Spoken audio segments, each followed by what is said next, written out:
The morning had started with Asha's manager cornering her by the stockroom, his breath hot against her neck, his words a poisonous mixture of proposition and threat. By noon, she was walking out of Kim's corner store with her final paycheck in hand and her dignity intact, though she knew the cost would be steep. By 4 o'clock, her landlord was changing the locks on her studio apartment, citing the rent she couldn't pay without that job. Her belongings, what few she'd managed to grab, sat in 2 garbage bags on the sidewalk like monuments to failure. Now, as twilight painted Philadelphia's Chinatown district in shades of amber and shadow, Asha sat on a concrete bench with a dead phone and a growing sense that the universe had decided she was disposable. She was 28 years old. She had a degree in social work she'd never been able to use, student loans that multiplied like bacteria, and exactly $47 in her checking account. She didn't cry. She'd learned years ago that tears were a luxury she couldn't afford. "Excuse me." The voice was male, gentle, slightly accented.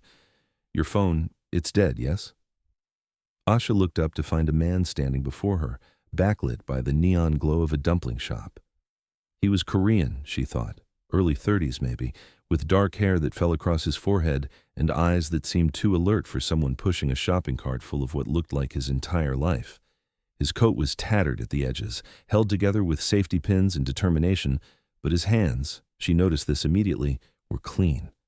Not just clean, but immaculate, with neat trimmed nails and no dirt beneath them. "Yeah," she said, her voice rough from holding back everything she refused to feel. "Battery died." He reached into the cart, moving aside a carefully folded sleeping bag and a stack of library books, The Art of War, she noticed, and something in Korean, and produced a portable charger that looked newer than anything else he owned. "Here," he said, offering it with both hands, a gesture that felt almost ceremonial. "Please." Asha hesitated. In her experience, nothing came without strings, especially from men, especially when you were at your lowest. But there was something in his expression, a kind of knowing sadness, as if he understood exactly what kind of day she'd had, that made her reach out and accept it. "Thank you," she said. "I'm Asha." "Jin," he replied, and when he smiled it transformed his entire face, made him look younger, less worn down by whatever circumstances had put him on these streets. Her phone powered on slowly, notification after notification flooding the screen. Angry texts from her ex-landlord, a concerned message from her best friend Keisha. Nothing from her family. They'd stopped reaching out when she'd refused to move back home, back to the small town that had always felt like a trap. "Bad news?" Jin asked, though it wasn't really a question. "Just the continuation of today's theme," Asha said, attempting lightness and failing. They sat in companionable silence for a moment, watching the neighborhood come alive with evening activity. Families heading to dinner, couples walking hand in hand, people with homes to return to, lives that made sense. Then she heard them.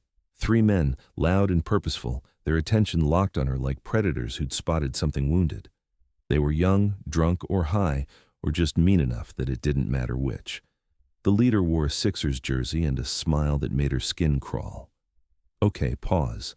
Before we dive in, dear listeners, kindly tell us your name and where you're listening from in the comment section. Now, let's get back to the story." "Hey, sweetheart," he called out. "You lost?" Asha stood, her bags at her feet, her exhaustion replaced by a familiar wariness. Jin rose too, positioning himself slightly between her and the approaching men with a casualness that seemed choreographed. "We're fine, thanks," Jin said, his voice still gentle but carrying an edge now, something steel beneath silk. The leader laughed. "Wasn't asking you, homeless."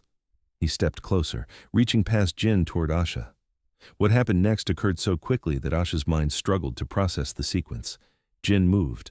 No, flowed. His body suddenly transformed into something precise and purposeful.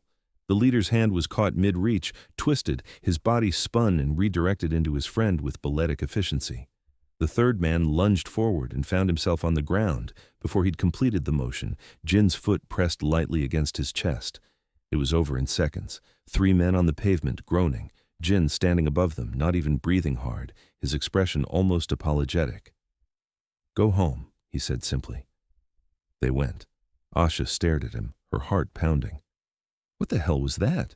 Jin brushed imaginary dust from his tattered coat, his expression returning to that gentle humor.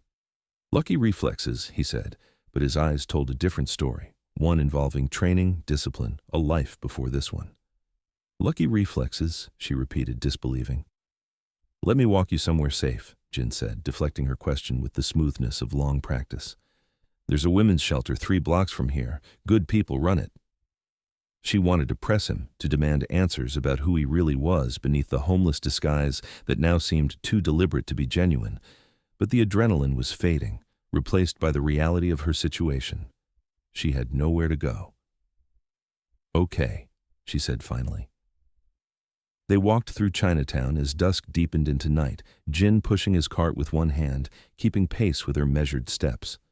He pointed out places as they went, a community garden where volunteers gave away vegetables on Thursdays, a church basement that served hot breakfast on Sundays, a library branch with sympathetic staff who didn't hassle the unhoused. He spoke like a man who'd mapped every resource, every kindness this neighborhood had to offer. At the shelter door, he stopped. The setting sun caught his face at an angle, and Asha saw his eyes clearly for the first time, dark, intelligent, calculating something she couldn't name. They weren't the eyes of a man defeated by circumstance. They were the eyes of someone playing a longer game. Tomorrow will be better, Jin said, and it sounded like more than platitude, like promise, like prophecy. I promise you this. How can you know that? Asha asked, surprising herself with the hope that crept into her voice. He smiled that transformative smile again. Because you're still standing. That means you're stronger than whatever today threw at you. He turned to leave, pushing his cart back into the gathering darkness. Asha watched him disappear into an alley between a pharmacy and a noodle shop, this mystery man with clean hands and combat training and books on military strategy, and felt something she hadn't felt in years. Hope. Unexpected and fragile, but undeniably there. She turned toward the shelter door, toward whatever tomorrow might bring, carrying that feeling like a candle flame cupped against the wind. The next morning, Asha found herself taking the same detour, past the Korean grocery with its bins of exotic vegetables, past the herbalist with jars of mysterious roots, to the corner where Jin collected cans. He was there already, crouched beside his cart, separating aluminum from steel with the methodical precision of someone performing surgery. When he saw her approaching with 2 paper cups of coffee, his face split into that transformative smile that made her forget, momentarily, that they were both living on Philadelphia's margins. You didn't have to, he said, accepting the cup with both hands, that ceremonial gesture again, as if coffee was communion. I know, Asha replied, settling onto the bench beside him. Consider it interest on the charger loan. They fell into conversation the way they had every morning that week, the rhythm of it becoming comfortable, necessary.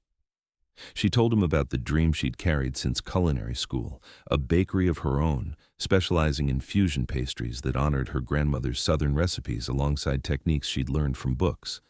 Pecan pie croissants, sweet potato danishes, peach cobbler with a French twist. You light up when you talk about it, Jin observed, his dark eyes studying her face. Like you can taste it already. Stupid dream for someone sleeping in a shelter, she said, the bitterness creeping in despite her efforts. The best dreams are the ones that sustain us when everything else fails, Jin said quietly. There was weight in those words, history she didn't yet understand. She asked about his past, carefully, knowing he deflected like a professional. He offered fragments, a childhood in Seoul, immigration at 12, a father who expected everything and forgave nothing. I left something behind, he said, staring into his coffee. Something that was consuming me. What kind of something? Asha pressed. The kind that makes you forget who you wanted to be. Before she could push further, Jin straightened, pulling out a napkin and pen. Okay, today's lesson. Korean phrases every American should know. He wrote in neat, precise characters that seemed at odds with his tattered appearance. Ijeyo ilmayeo. How much is this? Gamsahamnida. Thank you. She practiced the sounds, stumbling over the unfamiliar syllables, and he laughed, genuine, unguarded, correcting her pronunciation with gentle patience. His teaching style was too refined, she noticed, not the casual knowledge of a heritage speaker, but the deliberate instruction of someone educated, trained. Then his phone rang. Not the cheap flip phone he kept clipped to his belt, but another device he pulled from deep within his cart. Sleek, expensive, utterly incongruous with everything else he owned.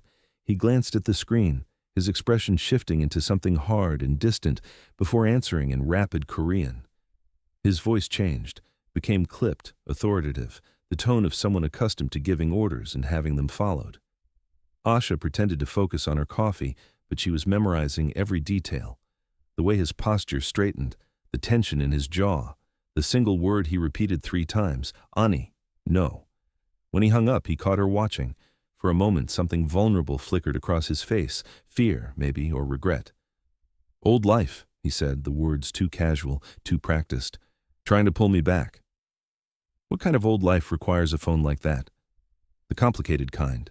He tucked the device away, his smile returning but not quite reaching his eyes. "Come on, let's walk." The week that followed established a pattern that felt dangerously like dependence.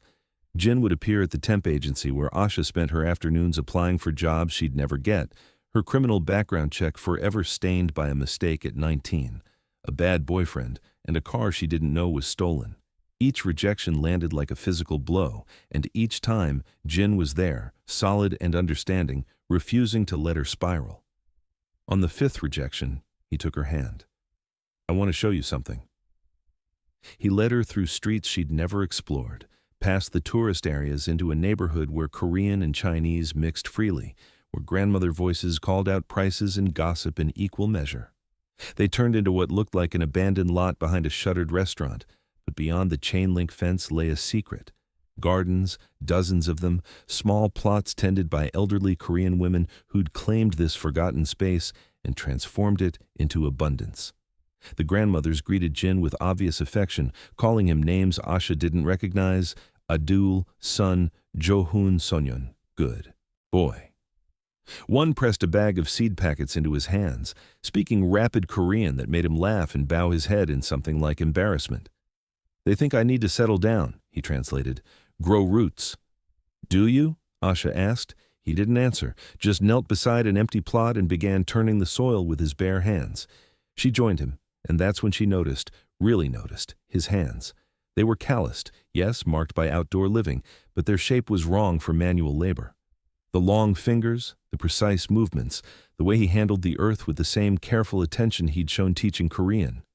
These were a musician's hands, or an artist's, or... His hands covered hers in the soil, warm and steady, and the world narrowed to that point of contact. The December sun was setting, painting everything gold, and when she looked up, his face was inches from hers. She could see the flecks of amber in his dark eyes, the faint scar above his left eyebrow, the way his breath caught as he leaned closer. Then he stopped, closed his eyes, pressed his lips to her forehead instead, the kiss lingering, tender, full of everything he wasn't saying. "You deserve more than this version of me," he whispered against her skin. The words stung like betrayal. Asha pulled back, dirt falling from her hands. "What if I want this version? What if I get to decide what I deserve?" "Asha, no." She stood, brushing soil from her jeans, her eyes burning with tears she refused to shed. "You don't get to kiss me like that and then tell me what I deserve. You don't get to look at me like I'm everything and then push me away because you've decided you're not enough." She left him there among the tomato plants, her confusion and hurt a solid weight in her chest. Behind her she heard him say something in Korean, soft and broken, but she didn't turn back. December's cold came savage and sudden, turning Philadelphia's streets into wind tunnels that cut through every layer of clothing Asha owned. She picked up extra shifts at the shelter, serving meals and sorting donations until her hands cracked and bled from the constant washing. The shelter director, Mrs. Chen, kept telling her to rest, but rest meant thinking. And thinking meant remembering Jin's hands in the soil, his lips on her forehead, the way he'd looked at her like she was salvation he didn't dare claim. She avoided his corner, took different routes through Chinatown, but her body, pushed too hard for too long, had other plans. It started as a cough during the breakfast shift. By afternoon, she was shivering despite 3 sweaters. By evening, she made it to the library, her sanctuary, the place she went when the shelter felt too crowded, too loud, before her legs gave out. The bathroom floor was cold tile, and she curled there, burning up from the inside, Her phone dead in her pocket because she'd forgotten to charge it, because everything was too much, and she was so tired of being strong. She didn't know how long she lay there before the door opened, didn't recognize the voice calling her name until strong arms lifted her, and she smelled him, soap and coffee and something distinctly gin. "I've got you," he said, his voice tight with worry. "I've got you, Asha." She wanted to protest, to maintain her anger and hurt, but consciousness was slipping away like sand through fingers. She felt movement, being carried, the cold air outside, then warmth. When she opened her eyes, she wasn't in the shelter. The room was small but immaculate, a studio apartment with clean white walls, a bed with actual sheets, a kitchenette that gleamed, impossibly, wonderfully warm. "Where?" Her voice cracked, her throat raw. Jin was removing her shoes, covering her with blankets that smelled like lavender. "Somewhere safe. I keep places," he said, and the vagueness would have annoyed her if she had the energy. "For emergencies." "This is an emergency?" she managed. "You collapsed in a library bathroom. Yes, Asha, this qualifies." The next 3 days passed in a fever dream haze. Jin was there for all of it, constant, careful, utterly focused on her recovery. He made soup from scratch, the apartment filling with the smell of garlic and ginger, and something herbal she couldn't name. He kept cool cloths on her forehead when the fever spiked. He read to her in Korean, the unfamiliar words somehow soothing, a lullaby in a language she didn't speak but was learning to understand through his voice. During the worst of it, when her temperature spiked to dangerous and she thrashed in the sheets, she heard him confessing things he thought she wouldn't remember. His voice was raw, unguarded, switching between English and Korean as if the emotions were too big for one language. "당신은 내가 가질 수 없다고 생각했던 모든 것입니다," he said, his hand gripping hers. The words washed over her, foreign but feeling universal, like prayer, like confession. "You are everything I thought I could never have, everything I walked away from my entire life to try to become worthy of." His thumb traced circles on her palm. "I'm not going anywhere, Asha, not this time.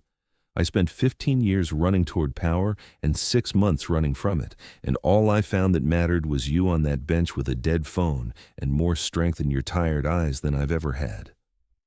She tried to speak, to tell him she heard, but the fever pulled her under again. When she woke, hours or days later, she held on to those words like a lifeline, even if her conscious mind couldn't quite grasp their full meaning. On the 4th day, Asha woke clear-headed. The fever had broken, leaving her weak but aware. Jin was asleep in a chair beside the bed, his head tilted at an angle that would leave his neck aching. In sleep, the careful control he maintained had fallen away, and she could see the exhaustion, the weight he carried. She was studying his face, memorizing the vulnerable curve of his mouth when someone knocked. Sharp, authoritative, the sound of someone who expected doors to open. Jin startled awake, instantly alert in a way that spoke of training. "Stay here," he said, and there was that voice again, the one from the phone call, the one that commanded rather than asked. But Asha was already out of bed, unsteady but determined. She stayed in the bedroom doorway, watching as Jin opened the door to reveal a woman who looked like she'd stepped from the pages of a luxury magazine. Mid-50s, Korean, wearing a coat that probably cost more than Asha had earned in the past year. Her hair was pulled into a severe bun, and her eyes, dark, assessing, swept the apartment before landing on Jin with an expression that mixed frustration and fierce love. They spoke in Korean, rapid fire, the woman's voice sharp enough to cut. Asha caught Jin's name. Jin Woo, she called him, with a formality that suggested titles, not intimacy. The woman was his mother, Asha realized, watching the familiar way they moved around each other, the complicated dance of family obligation. "그쪽은 당신이 필요합니다. The family needs you. 형님이 불안해하고 있어요. 형님 is getting restless. 당신은 영원히 숨을 수 없습니다. You cannot hide forever." The words that followed were harder, darker. Territory, disputes, blood oath. Words that belonged in movies about organized crime, not in the life of the gentle man who'd nursed her through pneumonia. When Min-ji left, and her departure was dramatic, a slam of the door that echoed like thunder, Asha emerged from the bedroom. Jin stood with his back to her, shoulders tight, the weight of whatever had just transpired visible in every line of his body. Jin. Her voice came out smaller than she intended. What was that about? Who is young Nim? What family business requires blood oaths? He didn't turn around. You should be resting. Don't. The word cracked through the apartment. Don't you dare deflect now. I heard what she said. I may not speak Korean, but I understand enough. I understand that nothing about this makes sense. She gestured around the apartment, too clean, too safe, too expensive for a homeless man. Who are you really? Jin finally turned, and the expression on his face was desolate. He walked to the window, pulled back the curtain, and pointed across the street to a building she'd somehow never noticed before. 4 stories, pristine, Korean characters in gold above the entrance that even in daylight seemed to glow with importance. That's mine, he said quietly. All of it. The world tilted. What? Park Jin-woo. He said his full name like a confession. Head of the Park family, Korean organized crime in Philadelphia. That building houses protection rackets, gambling operations, and half a dozen legitimate businesses that launder money for operations up and down the East Coast. Asha's legs gave out. She sat heavily on the bed, staring at this man she'd thought she knew. You're a crime boss. Was. Am. It's complicated. He turned from the window, and she saw him struggling with how much to tell, how much truth she could handle. My father was executed by rivals when I was 19, shot in the back outside a restaurant while I watched from across the street. I inherited his empire, not because I wanted it, but because succession is blood, and I was the only son. Spent 15 years building power, consolidating territory, becoming everything my father wanted me to be. His voice was flat, reciting facts like they belonged to someone else. Protection rackets for Korean businesses, yes. Gambling operations, legitimate real estate that provides clean income. I was good at it, Asha. Too good. I knew how to make people fear me, respect me, follow me. But somewhere along the way, I looked in the mirror and saw my father's face, and I realized I was becoming the thing I'd always hated. So you just walked away? Disbelief colored every word. You can walk away from organized crime? 6 months ago, I told my second in command, my Hyung Nim, my brother in the organization, that I needed time. Told him to handle operations while I figured out who Park Jin-woo was, without the crown, without the blood, without the constant weight of violence and power. He laughed, bitter. I thought I could just disappear, live like a regular person, find out what I'd become if I'd never inherited this legacy. And the homeless thing? Asha's mind was reeling, trying to reconcile the Jin who collected cans with this revelation. That was all fake? You were playing dress-up in poverty? No, he crossed to her, dropped to his knees so they were eye level. It started as research, understand the streets, the vulnerabilities, the people we claim to protect. But then it became real. Sleeping outside, going hungry, learning how invisible you become when society decides you don't matter. It stripped away every pretense, every protection my money and power had always provided. And then I met you. His hands hovered near hers, not quite touching. You were so strong, Asha, sitting on that bench with everything falling apart, and you didn't break. You didn't beg. You just endured. And I thought, this is who I want to be. Someone who survives without power, without fear, without violence. But you can't, Asha said, the pieces finally falling into place. Because they won't let you. Your mother, your Hyungnim, your organization, they need you. Territory disputes are escalating. My absence created a power vacuum. Other families are pushing in, and my people... He stopped, corrected himself. The people whose lives depend on this organization are getting hurt, and I'm here, playing at poverty, while my responsibilities rot.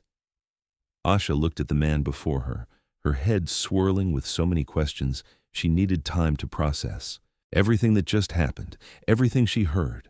Her blood pounded in her ears as she backed out in a haze, away from Jin, away from everything, back to the shelter. Asha stood among the frozen plots in the rooftop garden, her breath visible in the December air, staring at the spot where Jin's hands had covered hers in the soil, where he'd almost kissed her, where she'd been foolish enough to believe in something real. He found her there at sunset, the sky bleeding orange and purple.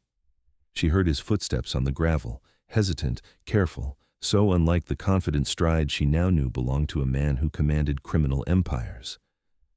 Asha. Her name in his mouth sounded like prayer and apology combined. She didn't turn around. The seeds never had a chance, did they? Wrong season for planting, but you knew that. Please, let me explain. Explain what? Now she turned, fury in her voice making him flinch. Explain how you were testing me? Poor black girl. Perfect experiment to see if anyone could love the real you. You wanted to know if someone could love Park Jin-woo without the crown, so you found the most desperate person you could. Someone so broken down by life that she'd be grateful for scraps of attention from a fake homeless man. That's not what happened. Isn't it? She stepped forward, needing him to hear this. You spent 6 months playing dress-up in poverty. You know what poverty actually is, Jin? It's not a philosophical exercise. It's not some journey of self-discovery where you get to find yourself and then go back to your clean apartment whenever you get tired of slumming it. Her voice cracked, but she pushed on. It's being evicted because your manager wanted to fuck you and you had the audacity to say no. It's eating 1 meal a day and pretending it's a choice. It's pneumonia because you can't afford to miss shifts, because if you stop moving for 1 second, everything falls apart. I know, Jin said quietly. I know I can never understand, but you pretended you did. You sat next to me with your expensive hidden phone and your secret apartments, and you let me think we were the same, that we were in this together, that I wasn't alone. She pressed her palms to her eyes, forcing back tears. I told you about my bakery dream. I told you things I've never told anyone, and the whole time you were studying me like some kind of case study. When I met you, I was trying to understand who I was without power, Jin said desperately. But you weren't an experiment. You were the moment everything changed. Changed how? Changed enough to tell me the truth? She lowered her hands. You had 100 chances, Jin. That first night when you saved me, when you taught me Korean, when you took me to the garden, when you nursed me through pneumonia and confessed things in a language you thought I wouldn't understand.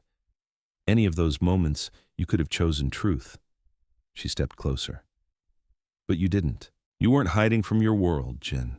You were hiding from me. From the truth that you're still the same man who built an empire on fear and violence. You just wanted to pretend for a while that you could be someone else. I kept thinking, just one more day, he said hollowly. One more conversation before I had to watch you look at me the way you're looking at me now. How am I looking at you? Like I'm a stranger. Like every moment we shared was a lie. Asha wrapped her arms around herself. Can you honestly tell me any of it was real when you were performing poverty while holding the keys to a kingdom? My feelings were real. My love for you is the most real thing I've ever felt. Don't call it love when love requires honesty. The word came out as a sob. You didn't trust me with your truth because deep down you knew I'd see you for what you really are. What am I? I don't know anymore. That's the problem. She walked past him toward the rooftop door. At the threshold, she paused without turning back. The man I fell in love with doesn't exist. He was just a role you were playing, a costume you wore while you figured yourself out. I hope you found what you were looking for. But you can't find yourself by pretending to be someone else, and I can't love someone who sees my life as a temporary experience to sample. She left him there among the dead plants, the setting sun casting his shadow long and lonely across the frozen earth. Behind her, she heard him say something in Korean, but this time she didn't want to know what it meant. The month that followed was constructed from triple shifts and willful amnesia. Asha worked breakfast at the shelter, afternoons at a temp cleaning agency, and evenings serving at a Korean restaurant whose owner had somehow heard she needed work. She didn't let herself think about the coincidence. She didn't let herself think about much at all. Every dollar beyond survival went into a shoebox under her shelter bed, marked Culinary School Fund in permanent marker. $20, $50, $35. The numbers grew slowly, painfully, but they grew. It would take years at this rate, but it was hers. Built from her work, her sacrifice, her reality, not someone's guilt or pity or experimental phase. The email arrived on a Tuesday morning, subject line reading, Donation notification, Asha Baptiste Culinary Fund. She'd never set up such a fund, never told anyone that name except her hands shook as she opened it. An anonymous donor has contributed $50,000 to the Asha Baptiste Culinary Fund. Attached note, for dreams that deserve to live. $50,000, enough for culinary school, equipment, everything she'd ever wanted, and she knew with absolute certainty who'd sent it. Guilt money. Jin's attempt to pay for his sins by buying her dreams. She printed the email at the library, vision blurring with rage, and found herself walking to his corner by muscle memory and fury. He was there, always there, sitting on his bench with that careful disguise that now looked like mockery. Here, she shoved the paper at him. I don't want it. Whatever this is, your guilt, your way of making yourself feel better about lying to me. I don't want it. I don't want anything from you. Jin took the paper, brow furrowing as he read. His confusion looked genuine, which only made her angrier. Asha, I didn't send this. Don't lie to me, not again. I'm not lying. He stood, the paper crumpling in his grip. I swear on my father's grave, I didn't send this money. I wanted to. God, I drafted the transfer 100 times. But you made it clear you didn't want anything from me, and I was trying to respect that. Then the black Mercedes pulled up with silent expense. The back door opened, and Minji emerged in another outfit that cost more than Asha's entire existence. She approached with measured steps, her expression unreadable. It was me, Minji said in accented but perfect English. She looked between her son and Asha, something like approval in her sharp eyes. Asha felt the world tilt. Why would you? Because you gave me back my son. Minji's voice was matter-of-fact, but emotion threaded through it. Do you understand what I watched happen over 15 years? My Jinwoo, my brilliant, sensitive boy who cried when he accidentally stepped on snails, turned into stone, turned into his father. The man who terrified me, who I married because my family commanded it, who I couldn't mourn properly when he died because I was too relieved. She stepped closer to Asha. I watched my son inherit an empire built on fear. Watched him become efficient, ruthless, successful. Watched him stop sleeping, stop eating, stop being human. And I couldn't reach him. His young Nim couldn't reach him. We were losing him to the same darkness that consumed his father. Minji glanced at Jin. Then 6 months ago, he disappeared. When we found him living on the streets, I was furious. I didn't understand, until I had him followed. Until I saw him with you. She smiled, transforming her severe features. For 3 months I watched my son laugh, really laugh, not the political performance he does at family gatherings. I watched him look at you like you were sunrise after endless night. I watched him plant tomatoes in December like a foolish boy who believes in impossible things. The man I watched become stone learned to smile again because of you. She pulled an envelope from her purse, pressed it into Asha's hands. He remembered he was human. He chose kindness over control. He fell in love, which I genuinely believed he was no longer capable of doing. I still lied to her, Jin interjected. I still hurt her. Yes, Minji agreed, turning her sharp gaze on her son. You inherited your father's cowardice along with his empire, but you also inherited my stubbornness, and hers. She nodded at Asha. Fierce unwillingness to be bought or broken. She looked back at Asha. I wasn't buying your dream. I was thanking you for reminding my son that he had dreams too, that he could be more than what his father made him. The money comes with no conditions. Use it or don't. But know that it's gratitude, not guilt. Not from him, from me. Minji returned to her Mercedes without waiting for response, the door closing with expensive silence. The car pulled away, leaving Jin and Asha standing on the corner where this had all begun. Everything she'd thought she understood had just been recontextualized. The anger she'd been carrying now felt complicated, messy, human. They walked without discussion to the rooftop garden, as if the dead tomato plants were the only witnesses fit for what needed to be said. The winter sunset was gentler today, pastels instead of violence. I'm sorry, Asha said first, for assuming, for not listening when you said you didn't send the money, for taking all my hurt and using it as a weapon against you. You hurt me, but I wanted to hurt you back, and that's not who I want to be. You had every right to be angry. Jin's voice carried the weight of their month apart. Every right to everything you said. I should have told you the first night. I was a coward. After I stopped those men, when you looked at me with questions in your eyes, that was the moment. But I told myself I'd tell you the next day, then the next, and each day I fell deeper in love with you, and each day the truth became harder, because I knew it would end this. End us. And I couldn't bear it. Asha felt tears on her cheeks. I was so angry because I was so scared. Scared that everything I felt was built on lies. Scared that you saw me as broken, someone to fix or save. Scared that when I finally let myself love someone, he turned out to be performing a role. The role was the crime boss, Jin said softly.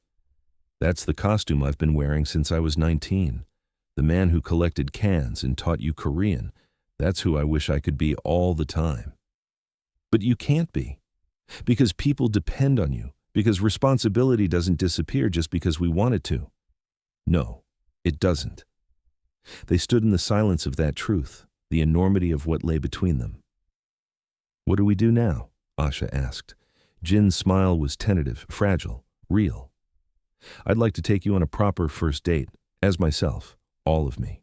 Not the homeless man, not the crime boss playing at poverty, but Park Jin-woo, who loves you and is terrified that's not enough, who runs an organization he didn't choose but takes seriously, who is trying to honor his responsibilities without losing his humanity, who burns rice and can't sing and reads military strategy for fun. All of you, Asha repeated, the good and the complicated and the parts that scare me. Yes, if you'll let me. She thought about Minji's words, about the truth that loving someone meant loving all their complications. She thought about the man who'd nursed her through pneumonia and the man who commanded criminals, and how maybe they weren't separate people, but facets of the same deeply flawed, deeply human person. One condition, she said, no more secrets, no more protection through omission. If we do this, we do it with truth, even when truth is ugly. Especially when truth is ugly, Jin agreed. He held out his hand. Start over, as ourselves this time? Asha looked at his hand, calloused from street living, shaped like a pianist's, stained with metaphorical blood he couldn't wash away. Hands that had held hers in the soil, that had checked her fever, that had never once hurt her. She took it. I'm Asha Baptiste. I'm sleeping in a shelter, working 3 jobs, and I just got a donation that might change my life. I'm terrified and hopeful, and I have dreams about opening a bakery even though the odds are against me. I'm Park Jin-woo. I run a Korean crime family I inherited at 19. I'm trying to be better than my father without knowing what better looks like. I haven't slept properly in 6 months because I'm terrified of becoming a monster. I'm in love with a woman who's stronger than anyone I've ever commanded. Nice to meet you, Asha said, and despite everything, she smiled. Nice to meet you too. Would you have dinner with me tomorrow? Somewhere public, nowhere fancy, completely honest? I would like that very much. The sun finished setting, leaving them in twilight among the dead tomato plants. The next day, Jin stepped out of a Hyundai pony car wearing dark jeans and a simple black coat, his hair no longer deliberately disheveled. He looked nervous, which somehow made everything more real.